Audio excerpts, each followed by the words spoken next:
thigh, pork liver. Na-i-blanch ko na po siya. Then, ang susunod ko pong i-blanch ay ating ang big mushroom po. Okay, abangan niyo po.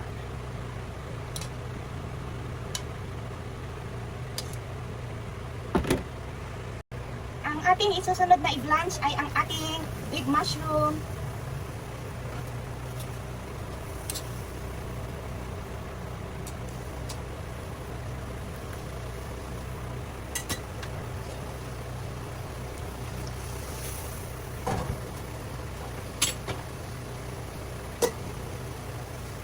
Wait po natin siya na ma-blanch ng 1 minuto.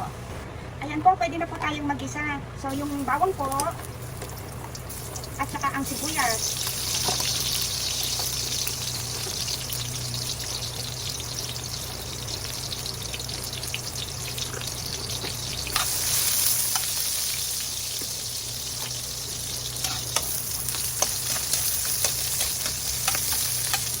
Pwede na po natin isama ang ating atay.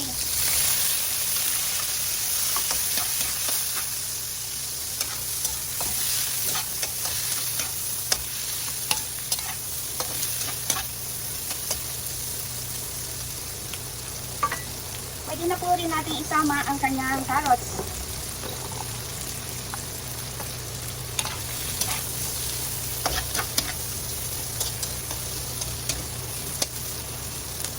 Okay, timplahan na po natin siya ng asin at paminta.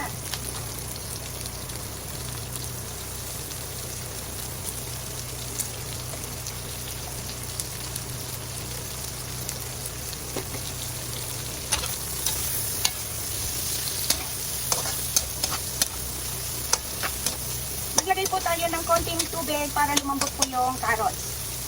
Palambutin lang po natin yung carrots.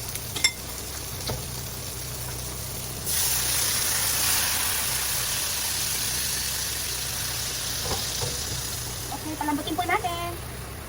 I-check po natin kung malambot na po yung kanyang carrots. Okay na po yung carrots niya. Isunod naman po natin ang ating mushroom at ang bell pepper po.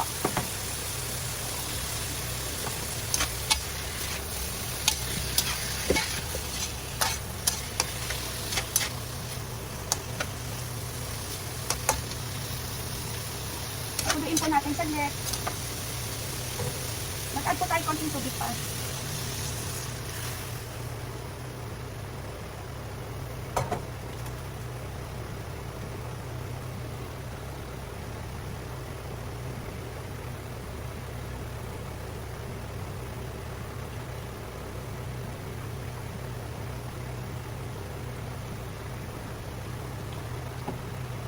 Lagyan po natin siya ng konting pampasarap.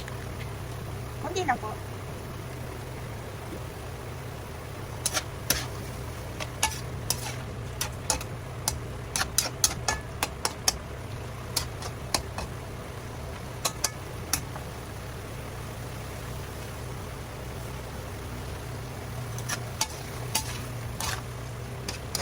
Actually, dito po, ang hinintay na lang natin lumambot ng konti ang kanyang bell pepper. Tikman na po natin siya.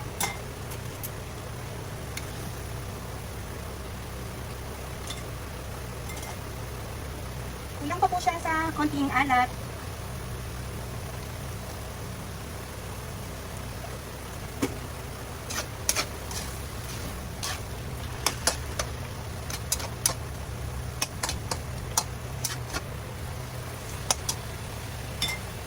Mamba po natin.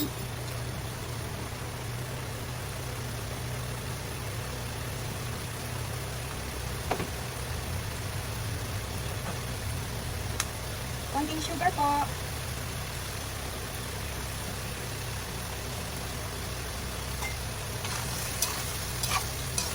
Okay, okay na po siya. Gagawin na po natin plating. I-plate na po natin.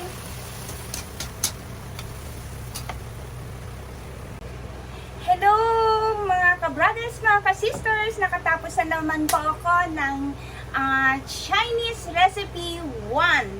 Okay po, at ang ating pork liver with mushroom. So, ang sarap po niya. Natikman ko na po siya kanina. Okay? Ang ating Chinese recipe 1.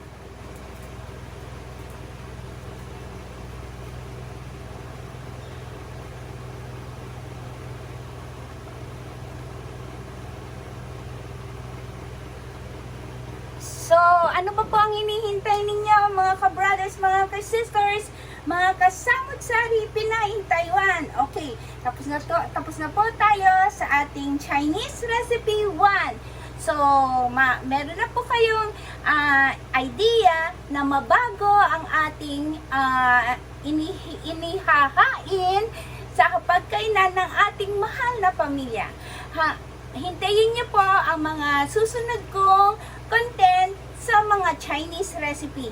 Maraming salamat po and God bless you all!